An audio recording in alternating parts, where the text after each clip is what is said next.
ارسل کے غصے کی تپش کمرے کی فضا میں محسوس کی جا سکتی تھی۔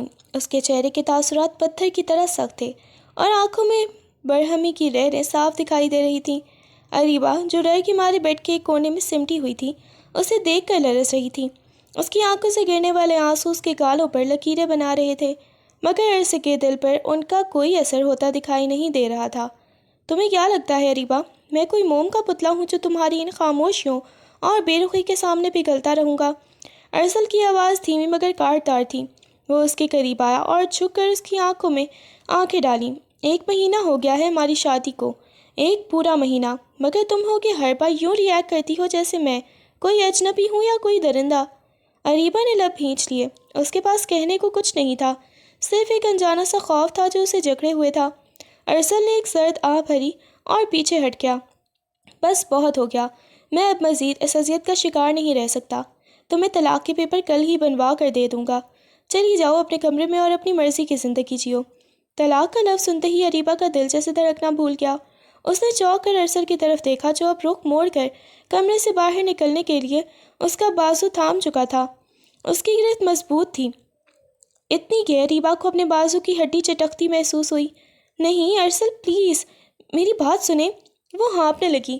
اسے احساس ہوا کہ اگر یہ دروازہ بند ہو گیا تو شاید وہ کبھی واپس نہیں آ سکے گی۔ ارسل اسے دروازے کی طرف گھسیٹ رہا تھا۔ کیا سنوں؟ وہی پرانے بہانے، وہی ڈر۔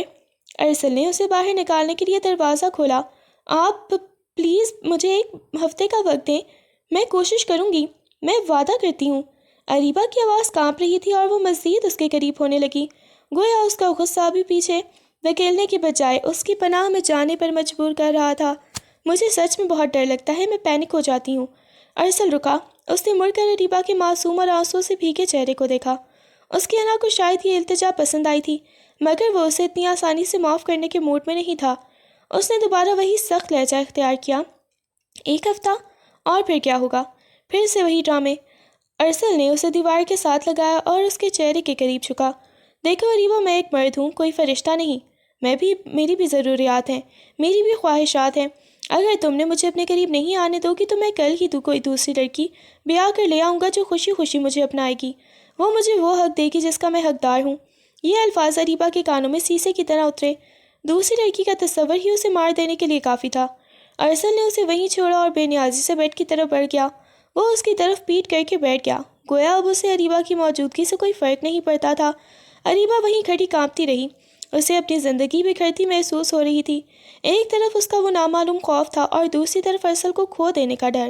اس نے ایک گہرا سانس لیا، اپنے آنسو پوچھے اور لڑکھڑاتے قدموں سے بیڈ کی طرف بڑھی۔ ارسل ساکت بیٹھا تھا مگر اس کے اعصاب تنے ہوئے تھے۔ وہ محسوس کر رہا تھا کہ اریبہ اس کے پیچھے آ کھڑی ہوئی ہے۔ جب اریبہ نے ہمت جمع کر کے اس کی آغوش میں بیٹھنے کی کوشش کی تو ارسل کے جسم میں ایک سنسنی سی دوڑ گئی۔ وہ ڈرتے ڈرتے اس کے اتنا قریب آ گئی کہ اس کے سانسوں کی گرمی ارسل کو محسوس ہونے لگی۔ آپ کر لیں جو کرنا ہے، میں نہیں روتی۔ اس نے اپنی آنکھیں سختی سے بند کر لیں، جیسے وہ کسی بڑے امتحان کے لیے خود کو تیار کر رہی ہو۔ اس کا چھوٹا سا وجود ارسل کے حصار میں سمٹ گیا تھا۔ اریبہ کی اس خود سپردگی پر ارسل کے لبوں پر ایک فاتحانہ اور دلکش مسکراہٹ نمودار ہوئی۔ اس کا غصہ جیسے ہوا میں اڑ گیا تھا۔ اس نے آہستہ سے اپنا ہاتھ اریبہ کی کمر کے نیچے رکھا اور اسے اپنی طرف مزید کھینچ لیا۔ کمر کی مدھم روشنی میں ان کے سائے دیواروں پر ایک ہوتے دکھائی دے رہے تھے۔ رونا نہیں ہے اب، ارسل نے اس کے کان کے پاس سرگوشی کی۔ اس کی آواز اب ریشم کی طرح نرم ہو چکی تھی۔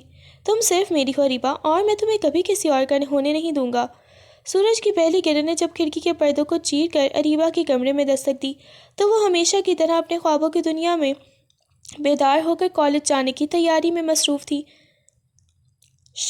سفید شلوار قمیض اور نیلا دوپٹہ جو اس کے کالج کا یونیفارم تھا اس کی معصومیت کو مزید نکھار رہا تھا۔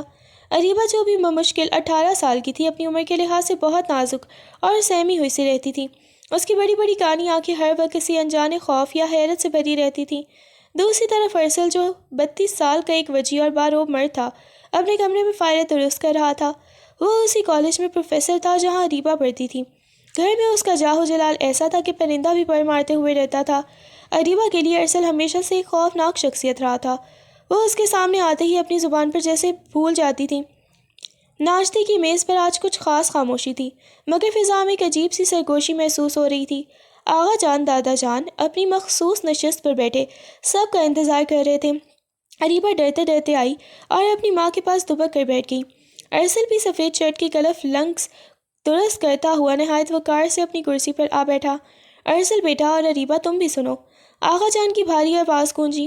اریبہ نے نوالہ توڑتے ہوئے ہاتھ روک لیا۔ ہم سب بڑوں نے مل کر فیصلہ کیا ہے کہ اب ارسل اور اریبہ کے نکاح کی دیر نہیں کرنی چاہیے، ان دونوں کا رشتہ طے کر دیا گیا ہے۔ یہ جملہ اریبہ کے کانوں میں کسی بم دھماکے کی طرح لگا۔ اس کے ہاتھ سے نوالہ چھوٹ کر پلیٹ میں گر گیا۔ اسے لگا جیسے کمرے کی چھت اس پر آ گری ہو۔ اس نے بے یقینی سے اپنی ماں کی طرف دیکھا جس کے چہرے پر ایک مطمئن مسکراہٹ تھی۔ گھر کے تمام افراد اس فیصلے سے نہ صرف خوش تھے بلکہ ان کی آنکھوں میں اریبہ کے لیے مبارکباد کے پیغام تھے۔ ارسل نے بھی چونک کر آغا جان کی طرف دیکھا۔ اس کی پیشانی پر بل پڑ گئے۔ آغا جان یہ آپ کیا کہہ رہے ہیں؟ اریبہ وہ تو ابھی بچی ہے، اسے تو دنیا کی سمجھ بھی نہیں ہے، اور میرا اور اس کا کوئی جوڑ ہی نہیں، ہم دونوں کی عمروں میں پورے 15 سال کا فرق ہے۔ ارسل کا لہجہ دو ٹوک تھا مگر آغا جان نے ہاتھ کے اشارے سے اسے خاموش کروا دیا۔ خاندان کے فیصلوں میں عمریں نہیں رشتوں کا تقدس دیکھا جاتا ہے ارسل، اور اریبہ اب بچی نہیں رہی، وہ اس گھر کی عزت ہے اور تم سے بہتر اس کا کوئی خیال نہیں رکھ سکتا۔ اریبہ سے اب وہاں بیٹھنا بھی محال ہو رہا تھا۔ اسے لگ رہا تھا جیسے اسے کسی پنجرے میں قید کیا جا رہا ہو۔ ارسل کی وہ باروب شخصیت جس سے وہ پہلے ہی کانپتی تھی اب اس کا شوہر بننے والا تھا، یہ خیال ہی اسے پاگل کرنے کے لیے کافی تھا۔ وہ بنا کچھ کہے کرسی پیچھے دھکیل کر تیزی سے سیڑھیوں کی طرف بھاگی۔ اس کی آنکھوں سے آنسو ٹوٹ کر گرنے لگے۔ دیکھا آغا جان، میں یہی کہہ رہی تھی کہ وہ ڈر گئی ہے، ارسل نے تعصب سے کہا اور کرسی سے اٹھ کھڑا ہوا۔ وہ اسے بالکل بچوں کی طرح سمجھتا تھا، اس کا خیال رکھتا تھا، مگر اس نئے رشتے کے بوجھ نے اریبہ کو خوفزدہ کر دیا تھا۔ ارسل تیز قدموں سے اس کے کمرے کی طرف بڑھا۔ جب وہ کمرے میں داخل ہوا تو دیکھا کہ اریبہ بیڈ پر اوندھے منہ لیٹی سسکیاں بھر رہی تھی۔ اس کا نازک وجود رونے کی شدت سے تھر تھرا رہا تھا۔ ارسل کے دل میں ایک کسک سی اٹھی۔ وہ اس کے قریب آیا اور بیڈ کے کنارے بیٹھ گیا۔ اریبہ بچے اٹھو، میری بات سنو۔ ارسل نے اپنی آواز کو جتنا ہو سکے نرم رکھا۔ اس نے اپنا ہاتھ اریبہ کے کندھے پر رکھنے کی کوشش کی مگر جیسے ہی اس کا لمس اریبہ کو محسوس ہوا وہ بجلی کی تیزی سے پیچھے ہٹی اور بیڈ کے دوسرے کونے میں جا کر سمٹ گئی۔ اس کی آنکھوں میں وحشت تھی جیسے اس نے کوئی خون خوار درندہ دیکھ لیا ہو۔ نہیں پلیز مجھے معاف کر دیں، میں شادی نہیں کرنا چاہتی، آپ مجھے ماریں گے، مجھے پتہ ہے آپ مجھ سے ناراض رہتے ہیں، وہ ہذیانی انداز میں بولنے لگی۔ ارسل کو اس کی حالت دیکھ کر دکھ ہوا۔ میں کیوں ماروں گا تمہیں؟ اریبہ ہوش کرو، میں وہی ارسل ہوں جو تمہیں بچپن سے چاکلیٹس لا کر دیتا تھا، دیکھو میری طرف۔ مگر اریبہ پر جیسے سکتہ طاری تھا، اس کا سانس اکھڑ رہا تھا۔ نہیں، آپ بہت غصے والے ہیں، آپ کالج میں بھی سب کو ڈراتے ہیں، میں آپ کے ساتھ نہیں رہ سکتی۔ اس نے اپنے کانوں پر ہاتھ رکھ لی اور زور زور سے سر ہلانے لگی۔ اس کی حالت غیر ہو رہی تھی، وہ خوف کے مارے بے حال ہو چکی تھی۔ ارسل نے اسے سنبھالنے کے لیے ہاتھ بڑھایا تو وہ بیڈ سے نیچے گرنے لگی، مگر ارسل نے اسے بازو سے تھام لیا۔ اس ایک لمحے کے لمس نے اریبہ کو بے ہوشی کے قریب کر دیا تھا۔ وہ ارسل کی گرفت میں لکڑی کی طرح سخت ہو گئی، اس کی آنکھیں کھلی کی کھلی رہ گئیں اور وہ صدمے اور ڈر سے ہانپنے لگی۔ ارسل کو احساس ہوا کہ یہ ڈر اتنا معمولی نہیں جتنا وہ سمجھ رہا ہے، یہ لڑکی تو اس کے سائے سے بھی کانپتی تھی۔ ارسل نے جب دیکھا کہ اریبہ اس کے لمس سے اس قدر خوف زدہ ہے کہ اس کا دم گھٹنے لگا ہے تو اس کے اندر کا ضبط جیسے جواب دے گیا۔ اس نے گہرا سانس لیا اور پیچھے ہٹنے کے بجائے اریبہ کے مزید قریب ہوا۔ اریبہ نے دیوار سے لگنے کی کوشش کی مگر پیچھے جگہ نہیں تھی۔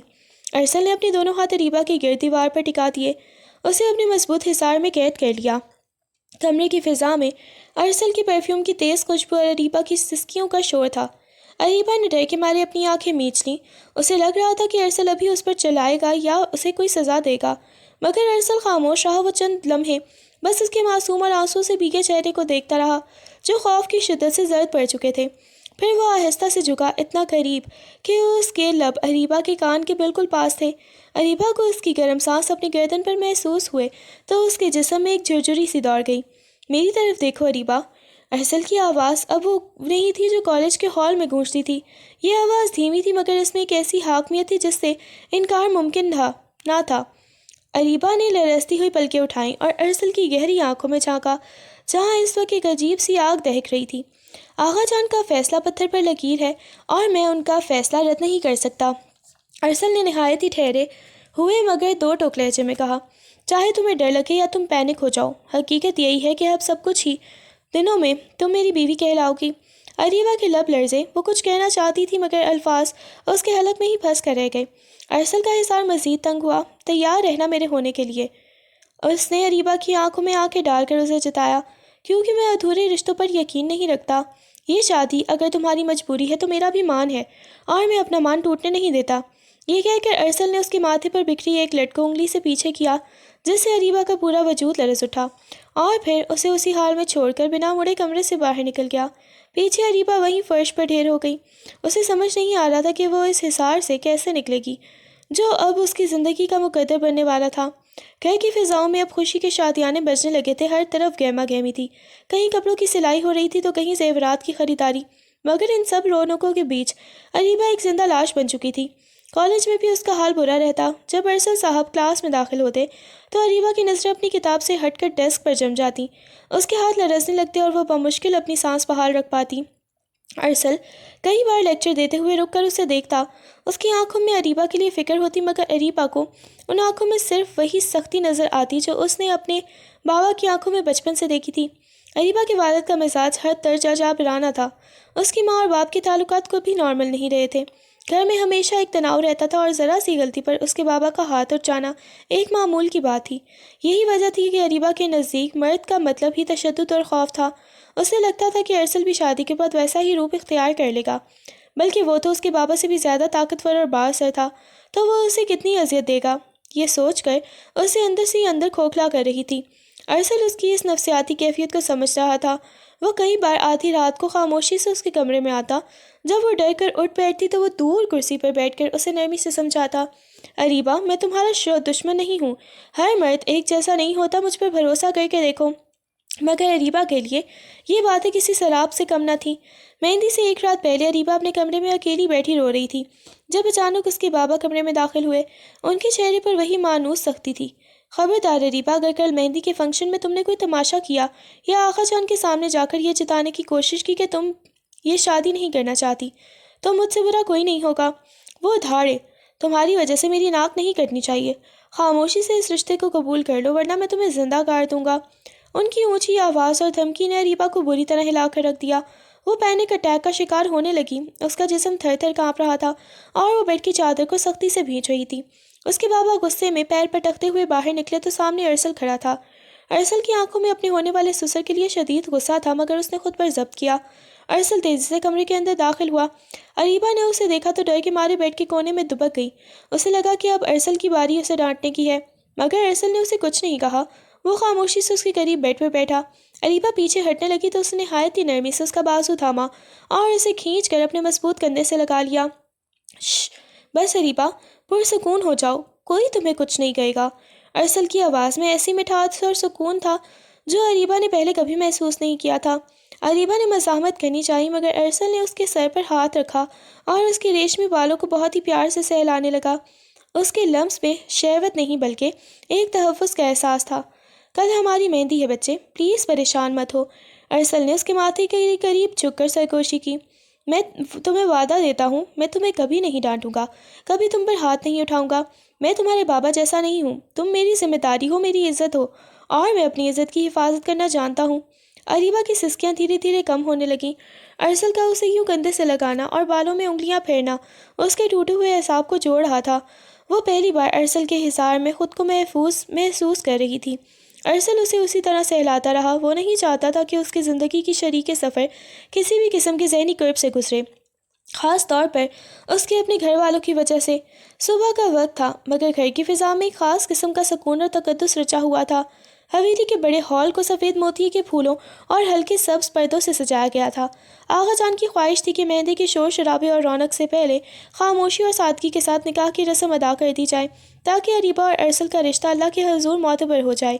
اریبہ اپنے کمرے میں اکیلی بیٹھی تھی، سفید رنگ کا بھاری کام والا جوڑا پہنے جس پر باریک چاندی کے تاروں کا کام تھا۔ اس کے سر پر دوپٹہ اس طرح سیٹ کیا گیا تھا کہ اس کا معصوم چہرہ بالے کی طرح چمک رہا تھا۔ اس کی آنکھوں میں نیند کم اور ایک انجانا خوف زیادہ تھا۔ وہ بار بار اپنے لرزتے ہاتھوں کو دیکھتی جن پر ابھی مہندی لگنا باقی تھی۔ نیچے ہال میں ارسل سفید کلف لگی شلوار قمیض اور کالی واسکٹ پہنے ہاتھ میں تسبیح لیے بیٹھا تھا۔ اس کے چہرے پر وہی پروقار سنجیدگی تھی، مگر جب مولوی صاحب نے نکاح کے کاغذات اس کے سامنے رکھے تو اس کے قلم تھامنے والے ہاتھ میں ایک لمحے کی جنبش ہوئی۔ اس نے ایک گہرا سانس لیا اور قبول ہے کہہ کر اریبہ کو ہمیشہ کے لیے اب زندگی کے حصار میں لے لیا۔ جب دستخط کے لیے کاغذات اوپر اریبہ کے کمرے میں لائے گئے تو اسے لگا جیسے اس کے گرد کی دیواریں سمٹ رہی ہوں۔ اس کے بابا وہیں کھڑے اسے اپنی عقابی نظروں سے دیکھ رہے تھے، جیسے کہہ رہے ہوں کہ خبردار جو انکار کیا۔ اریبہ نے کانپتے ہاتھوں سے قلم تھاما اور روتے ہوئے دستخط کر دیے۔ وہ اب باقاعدہ ارسل ارشد کی شریک حیات بن چکی تھی۔ رات کا منظر بالکل مختلف تھا۔ حویلی کی روشنیاں دور دور تک جگمگا رہی تھیں۔ مہندی کا فنکشن شروع ہو چکا تھا اور ڈھولک کی تھاپ پر لڑکیاں گیت گا رہی تھیں۔ اریبہ کو پیلے رنگ کے خوبصورت لہنگے میں تیار کیا گیا تھا جس کے بارڈر پر سبز اور نارنجی رنگ کی کڑھائی تھی۔ بالوں میں گیندے کے پھولوں کا گجرا مہک رہا تھا۔ وہ اسٹیج پر بیٹھی کسی مرجھائی ہوئی کلی کی طرح لگ رہی تھی۔ اس کا سر جھکا ہوا تھا اور وہ اپنی انگلیوں کے پوروں کو مسل رہی تھی۔ اچانک شور تھم گیا اور سب کی نظریں داخلی راستے پر جم گئیں۔ ارسل جو اب اس کا شوہر تھا ہال میں داخل ہوا۔ اس نے سفید کرتے کے اوپر اریبہ کے جوڑے سے میچنگ پیلے رنگ کی شال کندھے پر ڈال رکھی تھی۔ اس کی شخصیت کا رعب ایسا تھا کہ وہاں موجود ہر شخص خاموش ہو گیا۔ وہ سیدھا اسٹیج کی طرف بڑھا اور اریبہ کے برابر میں آ کر بیٹھ گیا۔ اریبہ نے اس کی موجودگی محسوس کرتے ہی اپنا دوپٹہ مزید آگے کر لیا۔ ارسل نے دیکھا کہ وہ مسلسل کانپ رہی ہے۔ رسم شروع ہوئی۔ گھر کی خواتین باری باری آ کر ان دونوں کے ہاتھوں پر مہندی لگا رہی تھی اور مٹھائی کھلا رہی تھی۔ ارسل کی ماں نے جب اریبہ کے ہاتھ پر مہندی کا ٹیکا لگایا تو اریبہ کے آنکھ سے ایک آنسو ٹپک کر اس کے ہاتھ پر جا گرا۔ ارسل کی نظر اس آنسو پر پڑی تو اس کے دل میں ایک عجیب سی تڑپ اٹھی۔ اس نے خاموشی سے اپنا ہاتھ اریبہ کے ہاتھ کے قریب کیا اور سب کے سامنے بغیر کسی جھجک کے اس کی ٹھوڑی تھام کر اس کا چہرہ اپنی طرف موڑا۔ سب لوگ مسکرا رہے تھے مگر اریبہ کی آنکھوں میں التجا تھی کہ اسے اس اذیت سے نکال لیا جائے۔ ارسل نے اس کے کان کے قریب جھک کر انتہائی دھیمی سرگوشی کی، اتنی دھیمی کہ صرف وہ سن سکے۔ آج سے تم اریبہ ارسل ہو، اب ڈرنا چھوڑ دو کیونکہ اب تمہیں ڈرانے والا مجھ سے پہلے نمٹنا ہوگا۔ اس کے لہجے میں محبت کا کوئی دعویٰ نہیں تھا مگر ایک ایسی چٹان جیسی مضبوطی تھی جس نے اریبہ کو پہلی بار یہ احساس دلایا کہ شاید اس کے بابا کی حاکمیت اب ختم ہو چکی ہے۔ ارسل نے مٹھائی کا ٹکڑا اس کے لبوں سے لگایا اور اریبہ نے نظر جھکا کر اسے قبول کر لیا۔ وہ جانتی تھی کہ یہ صرف مہندی کا فنکشن نہیں بلکہ اس کی زندگی کے ایک نئے اور شاید کٹھن سفر کا باقاعدہ آغاز ہے۔ بارات کی صبح طلوع ہوئی تو حویلی کے در و دیوار پر خوشیوں کا پہرا تھا مگر اریبہ کے کمرے کی فضا سوگوار سی تھی۔ رات بھر کی بے خوابی اور مسلسل خوف نے اس کے اعصاب کو جواب دے دیا تھا۔ جیسے ہی سورج کی روشنی کمرے میں پھیلی اریبہ کو شدید متلی محسوس ہوئی اور وہ واش روم کی طرف بھاگی۔ بے در پہ آنے والی الٹیوں نے اس کے نحیف وجود کو نچوڑ کر رکھ دیا تھا۔ اس کا چہرہ ہلدی کی طرح زرد پڑ چکا تھا اور ماتھے پر پسینے کی بوندیں چمک رہی تھیں۔ اس کی ماں جو اس کی حالت دیکھ کر پہلے ہی پریشان تھی دوڑ کر اس کے پاس آئی۔ میری بچی کیا ہوا تمہیں؟ دیکھو آج تمہاری بارات ہے، ایسے ہمت ہاروگی تو کیسے چلے گا؟ انہوں نے اریبہ کا سر سہلایا مگر اریبہ کے پاس جواب دینے کی سکت نہ تھی۔ اس کا پورا جسم کانپ رہا تھا۔ اسے رہ رہ کر اپنے بابا کی وہ دھمکی اور ارسل کا وہ بھاری بھرکم وجود یاد آ رہا تھا جو اب قانونی طور پر اس کا مالک بن چکا تھا۔ اتنے میں تائی جان ارسل کی والدہ کمرے میں داخل ہوئی۔ وہ اریبہ سے بہت محبت کرتی تھیں۔ انہوں نے جب اریبہ کو نڈھال دیکھا تو جلدی سے بیڈ پر اس کے پاس بیٹھ گئیں۔ ارے میری پیاری سی گڑیا، اتنا کیوں ڈر رہی ہو؟ انہوں نے اریبہ کے ٹھنڈے پڑتے ہاتھوں کو اپنے ہاتھوں میں لے کر گرمانے کی کوشش کی۔ ارسل میرا بیٹا ہے، میں اسے جانتی ہوں۔ وہ جتنا باہر سے سخت ہے اندر سے اتنا ہی نرم دل ہے۔ وہ تمہیں کبھی کوئی تکلیف نہیں دے گا، بھروسہ رکھو مجھ پر۔ تائی جان کی باتیں مرہم کی طرح تھی مگر اریبہ کا خوف کسی گہرے زخم کی طرح تھا جو اتنی آسانی سے بھرنے والا نہیں تھا۔ وہ بس خاموشی سے آنسو بہاتی رہی۔ اس کی ماں نے اسے زبردستی تھوڑا سا جوس پلایا اور تیار ہونے کے لیے بیوٹی پارلر سے آئی ہوئی ٹیم کے حوالے کر دیا۔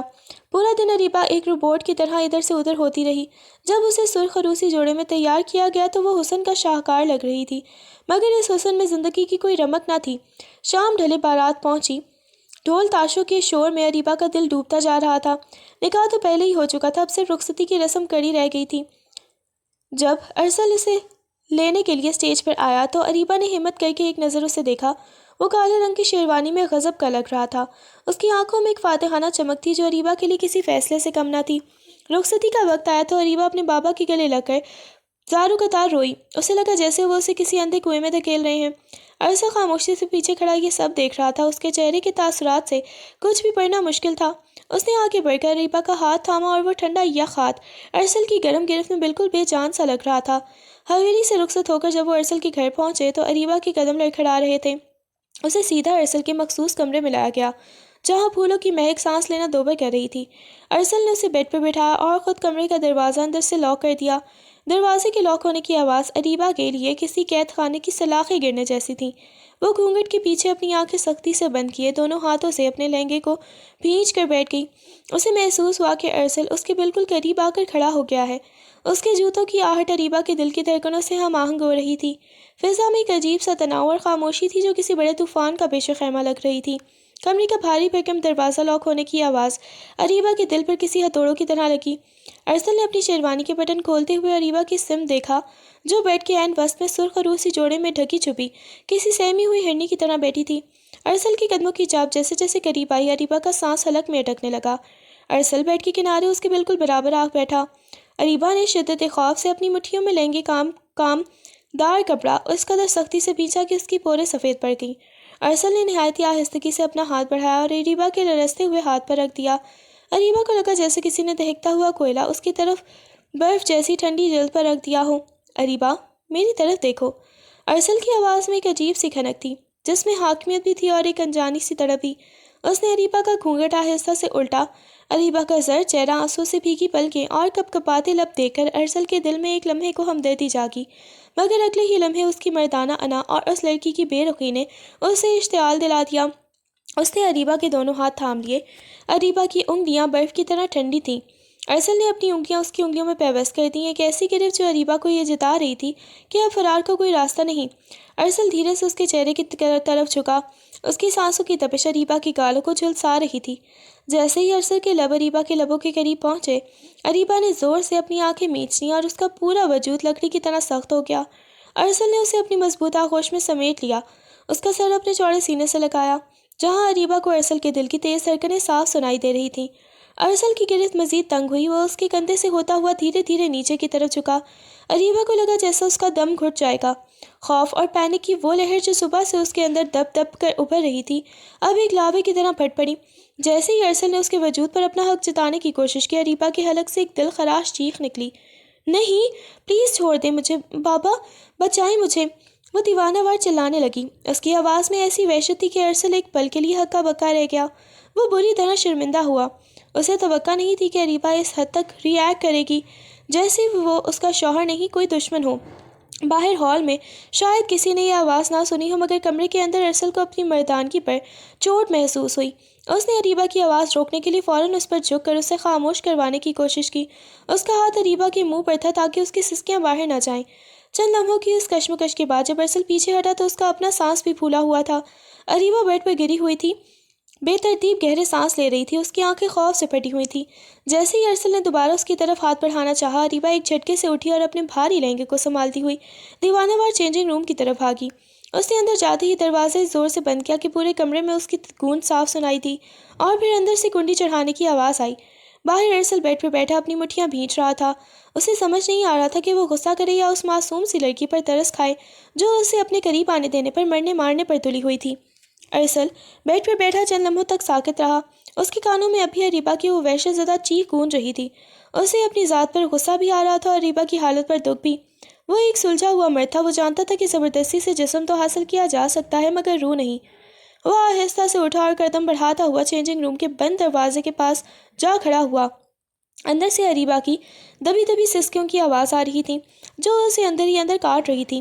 اس نے دروازے پر بہت ہلکی سی دستک دی جیسے وہ اسے مزید ڈرانا نہیں چاہتا تھا۔ اریبہ، میری بات سنو۔ ارسل کی آواز اب بالکل بدل چکی تھی۔ اس میں نہ تو وہ غصہ تھا اور نہ ہی وہ حاکمیت، بلکہ ایک عجیب سا ٹھہراؤ اور سکون تھا۔ اندر سسکیاں ایک دم تھم گئیں جیسے اریبہ نے سانس روک لی ہو۔ دیکھو بچے، باہر آ جاؤ، میں وعدہ کرتا ہوں کہ میں اب تمہیں ہاتھ بھی نہیں لگاؤں گا۔ مجھ پہ بھروسہ کرو، میں تمہیں کوئی تکلیف نہیں دوں گا۔ ارسل نے دروازے سے ٹیک لگا لی۔ تم جاؤ، آرام سے فریش ہو جاؤ، اپنے یہ بھاری کپڑے تبدیل کر لو اور آ کر سو جاؤ، میں صوفے پر لیٹ جاؤں گا، ٹھیک ہے؟ اب بس رونا بند کرو۔ کچھ دیر خاموش رہی، پھر اریبہ نے بہت دھیمی لرزتی ہوئی آواز میں پوچھا، سچ سچ کہہ رہے ہیں آپ؟ ارسل کے لبوں پر ایک بے ساختہ سی تھکی ہوئی مسکراہٹ آئی۔ ہاں اریبہ، بالکل سچ، میں ایک پروفیسر ہوں، کوئی جلاد نہیں جو اپنی ہی بیوی کو اذیت دے کر خوش ہوں۔ تم سکون سے باہر آؤ، میں تمہارے لیے پانی لے کر آتا ہوں۔ ارسل وہاں سے ہٹ کر سائڈ ٹیبل سے پانی کا گلاس بھرنے کے لگا تاکہ اریبہ کو یہ احساس ہو کہ وہ اب دروازے کے پاس نہیں کھڑا۔ تھوڑی دیر بعد کٹک کی آواز آئی اور اریبہ نے ڈرتے ڈرتے دروازہ کھولا۔ اس کا چہرہ ابھی آنسوں سے تر تھا اور ناک غصے یا ڈر سے سرخ ہو رہی تھی۔ ارسل نے دور کھڑے ہو کر اسے دیکھا اور نرمی سے سر ہلایا۔ جاؤ اپنا جوڑا بدل لو، میں یہی ہوں، کہیں نہیں جا رہا۔ اریبہ نے جلدی سے اپنے کپڑے اٹھائے اور دوبارہ اندر چلی گئی۔ جب وہ کچھ دیر بعد سادہ سے کاٹن کے سوٹ میں باہر نکلی تو اس کا تناؤ تھوڑا کم ہو چکا تھا۔ ارسل نے اسے پانی کا گلاس دیا جو اس نے کانپتے ہاتھوں سے پکڑ لیا، ایک ہی سانس میں پی لیا۔ آپ جا کر بیڈ پر لیٹ جاؤ، میں لائٹس آف کر رہا ہوں، بس ایک لیمپ جلا رہنے دوں گا۔ ارسل نے کمبل درست کیا اور خود ایک تکیہ اٹھا کر صوفے کی طرف بڑھ گیا۔ اریبہ خاموشی سے بیڈ کے کونے میں دبک کر لیٹ گئی۔ اس کی نظریں مسلسل صوفے پر لیٹے ارسل پر تھیں، جیسے اسے ابھی یقین نہ ہو کہ وہ واقعی اسے کچھ نہیں کہے گا۔ مگر ارسل کی خاموشی اور اس کا دور رہنا اریبہ کے بکھرے ہوئے اعصاب کو آہستہ آہستہ جوڑنے لگا تھا۔ وہ زندگی کی سب سے تھکا دینے والی رات گزار کر آخرکار نیند کی آغوش میں چلی گئی، جبکہ ارسل اندھیرے میں چھت کو گھورتا رہا، یہ سوچتے ہوئے کہ اس نازک سی کلی کا دل جیتنے میں اسے کتنا وقت لگے گا۔ رات کی سیاہی گہری ہو چکی تھی اور کمرے میں صرف لیمپ کی مدھم سی روشنی پھیل رہی تھی۔ ارسل صوفے پر لیٹا ہوا تھا مگر اس کی آنکھیں چھت کو گھور رہی تھیں۔ نیند اس کی آنکھوں سے کونسوں دور تھی۔ اس کا ذہن اریبہ کی اس شدید ری ایکشن اور اس کے معصوم چہرے پر پھیلی وحشت کے گرد گھوم رہا تھا۔ اچانک کمرے کی خاموشی میں ایک لرزتی ہوئی دردناک آواز گونجی، نہیں بابا، پلیز مجھے مت ماریں۔ ارسل تڑپ کر اٹھ بیٹھا۔ اس نے دیکھا کہ اریبہ بیڈ پر بے چینی سے سر پٹک رہی ہے، اس کی پیشانی پر پسینے کی بوندیں چمک رہی تھیں اور وہ نیند کی حالت میں بھی ہذیانی انداز میں بول رہی تھی، ماما کو چھوڑ دیں بابا، پلیز ماما کو مت ماریں، وہ رو رہی ہیں۔ اس کی آواز میں ایسی بے بسی اور تکلیف تھی کہ ارسل کا دل بھی کٹ کر رہ گیا۔ اسے اب سمجھ آیا کہ اریبہ کے اندر مرد کے حوالے سے اتنا خوف کیوں ہے۔ اس نے بچپن سے اپنے گھر میں محبت نہیں، صرف تشدد اور چیخیں دیکھی تھی۔ ارسل تیزی سے بیڈ کی طرف لپکا۔ اس نے اریبہ کے دونوں ہاتھ تھام لیے جو وہ ہوا میں چلا رہی تھی۔ اریبہ، ہوش کرو بچے، دیکھو یہاں کوئی نہیں ہے، اریبہ۔ مگر اریبہ خواب کے اس بھیانک جال میں بری طرح پھنسی ہوئی تھی۔ اس کی سسکیاں بھجکیوں میں بدل رہی تھیں۔ ارسل نے مزید دیر کرنا مناسب نہ سمجھا اور اسے بیڈ سے اٹھا کر اپنے مضبوط سینے سے لگا لیا۔ اس نے اریبہ کے گرد اپنے بازوؤں کا ایک ایسا حصار بنایا جو اسے دنیا کی ہر اذیت سے بچا سکے۔ شش، میں ہوں نا اریبہ، کوئی تمہیں نہیں مارے گا، تمہاری ماما کو کچھ نہیں کہے گا، میں یہاں ہوں تمہارے پاس۔ ارسل نے اسے خود میں بھینچ لیا اور نہایت ہی نرمی سے اس کے الجھے ہوئے بالوں کو سہلانے لگا۔ اریبہ جو نیند میں خوف سے کانپ رہی تھی، ارسل کے گرم لمس اور اس کے مضبوط گرفت کو پا کر دھیرے دھیرے پرسکون ہونے لگی۔ اسے خواب میں محسوس ہوا جیسے کوئی فرشتہ اسے اپنی پناہ میں لے چکا ہے، جہاں اس کے بابا کی آوازیں اور وہ ڈر ختم ہو گیا ہے۔ اس نے لاشعوری طور پر اپنا سر ارسل کے سینے میں چھپا لیا اور اس کی شرٹ کو مٹھیوں میں جکڑ لیا۔ ارسل نے اس کے سر پر بہت محبت اور شفقت سے بوسہ دیا، ایک ایسا بوسہ جس میں ہوس نہیں بلکہ تحفظ کا عہد تھا۔ اس کی اپنی آنکھوں میں بھی نمی تیرنے لگی، وہ جسے اب تک صرف ایک ڈری ہوئی لڑکی سمجھ رہا تھا، وہ تو برسوں کے صدمے اپنے سینے میں چھپائے بیٹھی تھی۔ میں تمہیں کبھی ٹوٹنے نہیں دوں گا اریبہ، یہ میرا وعدہ ہے۔ اس نے سرگوشی کی۔ کچھ دیر بعد اریبہ کی سانسیں ہموار ہو گئیں اور وہ ارسل کی آغوش میں ہی گہری اور پرسکون نیند سو گئی۔ ارسل اسے الگ نہیں کرنا چاہتا تھا، اسے ڈر تھا کہ کہیں خواب کا وہ بھوت دوبارہ اسے پریشان نہ کرے۔ وہ اسے سینے سے لگائے وہیں بیڈ سے ٹیک لگا کر بیٹھ گیا اور اس کی معصومیت کی حفاظت کرتا رہا۔ رات کی سیاہی دھیرے دھیرے چھٹ رہی تھی اور کھڑکی کے پردوں کی اور سے صبح کی پہلی کرن نے کمرے میں دستک دی۔ اریبہ کی آنکھ کھلی تو اسے اپنے وجود کے گرد ایک عجیب سا حصار اور تپش محسوس ہوئی۔ اسے لگا جیسے وہ کسی بہت ہی محفوظ اور گرم جگہ موجود ہے، جہاں دنیا کا کوئی خوف اسے چھو بھی نہیں سکتا۔ اس نے ابھی پوری طرح آنکھیں نہیں کھولی تھی کہ اسے کسی کے سانسوں کی باقاعدہ ترتیب اور دل کی دھڑکن اپنے کان کے پاس سنائی دی۔ ہوش و حواس بیدار ہوئے تو حقیقت کا ادراک بجلی کے جھٹکے کی طرح ہوا۔ اریبہ نے دیکھا کہ وہ ارسل کے چوڑے سینے سے لگی ہوئی تھی۔ اس کا ایک ہاتھ ارسل کی شرٹ کو سختی سے جکڑے ہوئے تھا، جیسے کوئی بچہ ڈر کر اپنی ماں کا دامن تھام لیتا ہے۔ ارسل نے اسے اپنے دونوں بازوؤں میں اس قدر مضبوطی سے بھینچ رکھا تھا کہ اریبہ کو اپنی سانسیں اس کی سانسوں میں گھتی ہوئی محسوس ہو رہی تھیں۔ اریبہ کا چہرہ لمحوں میں سرخ ہو گیا۔ شرمندگی اور حیا کی ایک لہر اس کے ماتھے سے پیروں تک دوڑ گئی۔ اسے یاد آیا کہ کیسے رات اسے بھیانک خواب دکھا رہے تھے، اسے اپنے بابا کی آوازیں سنائی دے رہی تھیں اور پھر شاید وہ ڈر کر ارسل کی پناہ میں چلی گئی تھی۔ یا اللہ، یہ میں کہاں، اس نے دل میں سوچا اور آہستہ سے پیچھے ہٹنے کی کوشش کی تاکہ ارسل کی آنکھ نہ کھل جائے، مگر جیسے ہی اس نے تھوڑی سی بھی جنبش کی، ارسل کی گرفت مزید سخت ہو گئی، جیسے وہ نیند میں بھی اسے خود سے دور نہیں کرنا چاہتا تھا۔ اریبہ کا دم سینے میں اٹک گیا۔ اس نے ہمت جمع کر کے سر اوپر اٹھایا تو دیکھا کہ ارسل کی آنکھیں بند تھیں۔ اس کے چہرے پر وہ مخصوص سختی نہیں بلکہ ایک عجیب سا سکون اور فکر مندی کے تاثرات تھے۔ اس کے لب اریبہ کے ماتھے کے بالکل قریب تھے۔ اریبہ نے لب بھینچ لیے۔ وہ اتنی شرمندہ تھی کہ اسے لگ رہا تھا کہ ارسل ابھی جاگ گیا تو وہ اسے کیا منہ دکھائے گی۔ وہ وہی لڑکی تھی جو کل رات تک اسے اپنے قریب آنے پر طلاق مانگ رہی تھی اور آج خود اس کی آغوش میں سمٹی بیٹھی تھی۔ اس نے نہایت ہی احتیاط سے ارسل کا ہاتھ اپنی کمر سے ہٹانے کی کوشش کی، مگر اسی لمحے ارسل نے ایک لمبا سانس لیا اور اپنی آنکھیں کھول دیں۔ دونوں کی نظریں ٹکرائیں تو وقت جیسے وہیں تھم گیا۔ اریبہ کی آنکھیں پھیل گئیں، وہ شرم کے مارے جھک گئی اور فوراً پیچھے ہٹنے لگی۔ اس کی رنگت سفید سے ایک دم گہری سرخ ہو چکی تھی۔ وہ اگلانے لگی۔ اس کی آواز حلق میں پھنس رہی تھی۔ ارسل نے اسے گھبراتے ہوئے دیکھا تو اس کے لبوں پر ایک دھیمی اور دلکش مسکراہٹ نمودار ہوئی۔ وہ اریبہ کی شرمندگی کو بخوبی سمجھ رہا تھا۔ اس نے اسے روکا نہیں بلکہ صوفے سے ٹیک لگا کر بیٹھ گیا اور اپنی بکھری ہوئی زلفیں درست کی۔ تم رات بہت ڈر گئی تھی اریبہ، خواب میں رو رہی تھی۔ ارسل کی آواز صبح کی اس خاموشی میں بہت ہی بھلی لگ رہی تھی۔ بس اسی لیے میں نے تمہیں تھام لیا تھا تاکہ تم سکون سے سو سکو۔ اس میں شرمندہ ہونے والی کوئی بات نہیں، تم میری بیوی ہو۔ اریبہ نے کوئی جواب نہیں دیا۔ وہ تیزی سے بیڈ سے اتری اور اپنے دوپٹے کو درست کرتی ہوئی واش روم کی طرف بھاگی۔ اس کا دل دھک دھک کر رہا تھا۔ اسے احساس ہو رہا تھا کہ ارسل ویسا نہیں ہے جیسا اس نے سوچا تھا، مگر اس کی حاکمیت اور مردانہ وجاہت ابھی اسے اندر سے لرزا رہی تھی۔ واش روم کا دروازہ بند کر کے اس نے آئینے میں اپنا عکس دیکھا۔ اس کی گال اب بھی دہک رہے تھے۔ اسے ارسل کے سینے کی وہ تپش اور اس کے سر پر دیا گیا وہ بوسہ اب بھی محسوس ہو رہا تھا۔ وہ سمجھ نہیں پا رہی تھی کہ وہ اس بدلتی ہوئی کیفیت کو کیا نام دے۔ ولیمے کی شام حویلی کے وسیع اور اس لان میں روشنیوں کا ایک سیلاب اترا ہوا تھا۔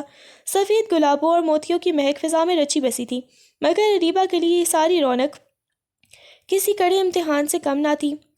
اسی چاندی کے کام والے ہلکے اسموکی گرے رنگ کے بھاری لباس میں تیار کیا گیا تھا۔ ماتھے پر جھومر اور گلے میں جڑاؤ ہار اس کی معصومیت کو ایک وقار دے رہے تھے، مگر اس کی نیچی نظریں اور لرزتے ہاتھ اب بھی اس کے اندر کے خوف کی چغلی کھا رہے تھے۔ ارسل جو گہرے نیلے رنگ کے 3 پیس سوٹ میں بے حد وجی اور بااثر لگ رہا تھا، اسٹیج پر اریبہ کے ساتھ آ بیٹھا۔ اس نے محسوس کیا کہ مہمانوں کی نظریں اور خاص طور پر اریبہ کے بابا کی موجودگی اسے دوبارہ پینک کر رہی ہے۔ اریبہ کے بابا دور کھڑے اسے اسی سرد اور سخت نظروں سے دیکھ رہے تھے جیسے وہ اب بھی ان کے شکنجے میں ہو۔ ارسل نے کسی کی پرواہ کیے بغیر اپنا ہاتھ اریبہ کے ہاتھ پر رکھا اور اسے نرمی سے دبایا۔ اریبہ نے چونک کر اسے دیکھا تو ارسل کی آنکھوں میں ایک ایسا سکون تھا جو اسے ساکت کر گیا۔ ارسل نے سب کے سامنے اریبہ کے مزید قریب ہوتے ہوئے اپنا بازو اس کے گرد صوفے کی پشت پر پھیلا دیا، جیسے وہ پوری دنیا کو دکھا رہا ہو کہ یہ لڑکی اب اس کے حصار میں ہے اور اب کوئی اسے چھو بھی نہیں سکتا۔ تم بالکل ریلیکس رہو اریبہ، ارسل نے اس کے کان کے قریب جھک کر سرگوشی کی۔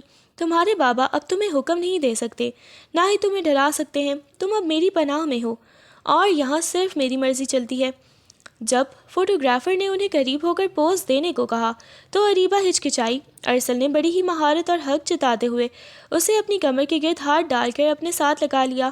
اریبہ کا سر ارسل کے مضبوط کندھے سے ٹکرایا تو اسے وہی رات والی تپش اور تحفظ کا احساس ہوا۔ وہ پہلی بار سب کے سامنے ارسل کے اتنے قریب تھی، مگر حیرت انگیز طور پر اسے اب ویسا خوف محسوس نہیں ہو رہا تھا جیسا نکاح والے دن تھا۔ ارسل کی موجودگی ایک ڈھال کی طرح اس کے گرد تن گئی تھی۔ کچھ دیر بعد اریبہ کے بابا ان کی طرف بڑھے۔ اریبہ کا رنگ ایک دم فک پڑ گیا۔ ارسل نے محسوس کیا کہ اس کے ہاتھ دوبارہ ٹھنڈے پڑ رہے ہیں۔ جیسے ہی وہ قریب آئے، ارسل نے اریبہ کا ہاتھ اپنی انگلیوں میں پیوست کر لیا اور کرسی سے اٹھ کر کھڑا ہو گیا۔ کیسی ہے میری بیٹی؟ اس کے بابا نے مصنوعی نرمی سے پوچھا، مگر ان کی آنکھیں اب بھی حکم صادر کر رہی تھیں۔ ارسل نے اریبہ کو بولنے کا موقع ہی نہیں دیا۔ اس نے ایک فاتحانہ مسکراہٹ کے ساتھ جواب دیا، اریبہ اب میری بیوی ہے سر، اور میری ذمہ داری ہے۔ یہاں اسے کوئی پریشانی نہیں ہے اور نہ ہی میں اسے کسی قسم کا ذہنی دباؤ لینے دوں گا۔ آپ فنکشن انجوائے کریں، اریبہ کو میں سنبھال لوں گا۔ ارسل کے اس 2 ٹوک جواب اور لہجے کی حاکمیت نے اریبہ کے بابا کو خاموش کر دیا۔ اریبہ نے حیرت اور ستائش سے ارسل کو دیکھا جو اسے دوبارہ صوفے پر بٹھا رہا تھا۔ اس کے دل میں پہلی بار یہ احساس جاگا کہ ارسل صرف اسے ڈراتا نہیں ہے بلکہ وہ اسے اس دنیا سے بچا بھی سکتا ہے جس سے وہ برسوں سے خوف زدہ تھی۔ ولیمے کی باقی رات اریبہ نے ارسل کے پہلو میں کسی حد تک پرسکون گزاری۔ جب بھی کوئی مہمان اسے زیادہ دیر تک گھورتا یا کوئی ایسی بات کرتا جس سے وہ گھبراتی، ارسل فوراً بات کا رخ موڑ لیتا یا اسے اپنے ساتھ لگا کر اپنی ملکیت کا احساس دلاتا۔ وہ اب تھوڑی ریلیکس تھی کیونکہ اسے یقین ہو چلا تھا کہ ارسل کے حصار میں وہ واقعی محفوظ ہے۔ ولیمے کے بعد کے چند ہفتے اریبہ کے لیے کسی خواب اور حقیقت کی کشمکش جیسے تھے۔ اب وہ باقاعدہ ارسل کے ساتھ کالج جانے لگی تھی، سفید یونیفارم پر نیلا دوپٹہ اوڑھے۔ جب وہ ارسل کی گاڑی کی فرنٹ سیٹ پر بیٹھتی تو پورے راستے خاموشی کا راج ہوتا۔ ارسل کالج میں ایک باوقار پروفیسر تھا اور اریبہ اس کی ہونہار اسٹوڈنٹ۔ مگر گھر کی چار دیواری میں رشتہ کچھ اور تھا۔ ایک ماہ گزرنے کے باوجود اریبہ کی جھجک مکمل ختم نہ ہو سکی۔ ارسل نے اس کے لیے نئے کپڑے، کتابیں اور ہر ضرورت کی چیز مہیا کی تھی، مگر اریبہ کے ذہن میں بچپن کے وہ نقوش گہرے تھے جہاں مرد کا پیار صرف ایک ڈھونگ اور غصہ اصل حقیقت ہوتا تھا۔ اسے لگتا تھا کہ ارسل کی یہ نرمی بھی شاید عارضی ہے اور کسی بھی دن وہ اپنے بابا کی طرح درندہ صفت روپ اختیار کر لے گا۔ جب بھی ارسل رات کو اس کے قریب آنے کی کوشش کرتا، اریبہ کا پورا وجود لرزنے لگتا۔ وہ اسے پیار سے چھونا چاہتا تو اریبہ کی آنکھوں میں وحشت بھر آتی اور وہ بے اختیار رونے لگتی۔ اس کی سسکیاں ارسل کے ضبط کا امتحان لیتی۔ ارسل اس سے سمجھا کر تھک چکا تھا کہ وہ اسے تکلیف نہیں دینا چاہتا، مگر اریبہ کا خوف ایک ایسی دیوار بن چکا تھا جسے پار کرنا ارسل کے لیے ناممکن ہی ہوتا جا رہا تھا۔ آخر کار ایک رات ارسل کے صبر کا پیمانہ لبریز ہو گیا۔ کمرے میں حبس کی سی کیفیت تھی۔ ارسل نے جیسے ہی اریبہ کا بازو تھام کر اسے اپنی طرف متوجہ کرنا چاہا، اریبہ نے ایک جھٹکے سے اپنا ہاتھ چھڑایا اور بیڈ کے کونے میں دبک کر رونے لگی۔ اس کی ہچکیاں ارسل کے اعصاب پر ہتھوڑے برسا رہی تھیں۔ تمہیں طلاق کے پیپر کل ہی بنوا کر دے دوں گا، چلی جاؤ میرے کمرے سے۔ ارسل کی گرجدار آواز کمرے میں گونجی۔ اس نے غصے میں اریبہ کو بازو سے پکڑا اور بیڈ سے نیچے اتار کر کمرے سے باہر نکالنا چاہا۔ اس کی گرفت میں وہ سختی تھی جو اریبہ نے پہلے کبھی محسوس نہیں کی تھی۔ ان کی شادی کو ایک ماہ ہو چکا تھا مگر وہ اسے اپنی روح میں اترنے نہیں دے رہی تھی۔ ارسل جب بھی اس کے جذباتی حصار کو توڑنا چاہتا وہ پینک ہو جاتی۔ آپ پلیز ایک ویک کا ٹائم دیں مجھے ڈر لگتا ہے، اریبہ ہانپتے ہوئے بولی۔ اس نے دیکھا کہ ارسل کا چہرہ غصے سے تمتما رہا ہے اور اس کی آنکھوں میں وہ رعایت اب ختم ہو چکی تھی جو پچھلے ایک ماہ سے قائم تھی۔ اریبہ ڈر کے مارے پیچھے ہٹنے کے بجائے الٹا ارسل کے مزید قریب ہونے لگی۔ اسے لگا اگر آج وہ اس کے کمرے سے نکل گئی تو واپسی کا راستہ بند ہو جائے گا۔ ارسل نے اسے دیوار سے لگایا اور دوبارہ طلاق کی دھمکی دی۔ دیکھو اریبہ، میں ایک مرد ہوں، فرشتہ نہیں ہوں، میری بھی حد ہے۔ اگر تمہارا یہی رویہ رہا تو میں کل ہی کوئی دوسری لڑکی بیاہ کر لے آؤں گا جو مجھے اپنا شوہر مانے گی، جو مجھے اپنے قریب آنے دے گی اور مجھے وہ عزت دے گی جس کا میں حقدار ہوں۔ ارسل کا یہ جملہ اریبہ کے دل پر نشتر کی طرح لگا۔ دوسری لڑکی کا تصور ہی اسے فنا کر دینے کے لیے کافی تھا۔ ارسل نے اسے جھٹکا دیا اور بیزاری سے بیڈ کی طرف بڑھ گیا۔ وہ پشت کر کے بیٹھ گیا جیسے اب اسے اریبہ کی موجودگی سے کوئی سروکار نہ ہو۔ اریبہ چند لمحے وہیں کھڑی کانپتی رہی، پھر اس نے ایک فیصلہ کن قدم اٹھایا۔ وہ ڈرتی ڈرتی آئی اور ارسل کی آغوش میں بیٹھ گئی۔ اس کا پورا وجود لرز رہا تھا مگر اس نے اپنی آنکھیں سختی سے بند کر لیں۔ آپ کر لیں جو کرنا ہے، میں نہیں روتی۔ اس کی آواز میں ایک عجیب سی خود سپردگی اور ٹوٹ پھوٹ تھی۔ اریبہ کی اس بات پر ارسل کے لبوں پر ایک فاتحانہ اور گہری مسکراہٹ نمودار ہوئی۔ اس کا غصہ جیسے ایک پل میں پگھل کر ختم ہو گیا۔ اس نے محسوس کیا کہ اریبہ نے آخرکار ہار مان لی ہے اور اپنے خوف پر اس کی محبت یا اس کے کھو جانے کا ڈر غالب آ گیا ہے۔ ارسل نے خاموشی سے اپنا ہاتھ اریبہ کی کمر کے نیچے رکھا اور اسے خود میں بھینچ لیا۔ ارسل کی باہوں کے حصار میں سمٹی اریبہ نے جب اپنی آنکھیں بند کی تو اس بار اسے اپنے جسم میں وہ روایتی وحشت محسوس نہیں ہوئی۔ اس کی بجائے ایک عجیب سی حدت اور سکون کا احساس اس کے پور پور میں اترنے لگا۔ ارسل کی دل کی دھڑکنیں جو غصے سے تیز تھیں اب اریبہ کی قربت پا کر ایک ٹھہری ہوئی تال میں بدلنے لگی تھیں۔ اریبہ نے ہمت جمع کی اور اپنے لرزتے ہوئے ہاتھ ارسل کے چوڑے سینے پر رکھ دیے۔ اس نے محسوس کیا کہ ارسل کا وجود اس کے لیے کوئی قید خانہ نہیں بلکہ وہ پناہ گاہ ہے جس کے اسے برسوں سے تلاش تھی۔ اس نے اپنا چہرہ ارسل کے سینے میں چھپا لیا اور اپنی مٹھیاں اس کی شرٹ میں پیوست کر دیں۔ میں اب نہیں ڈروں گی ارسل۔ اس کی سرگوشی میں ارسل کی دل کی تک گہرائیوں تک تھی۔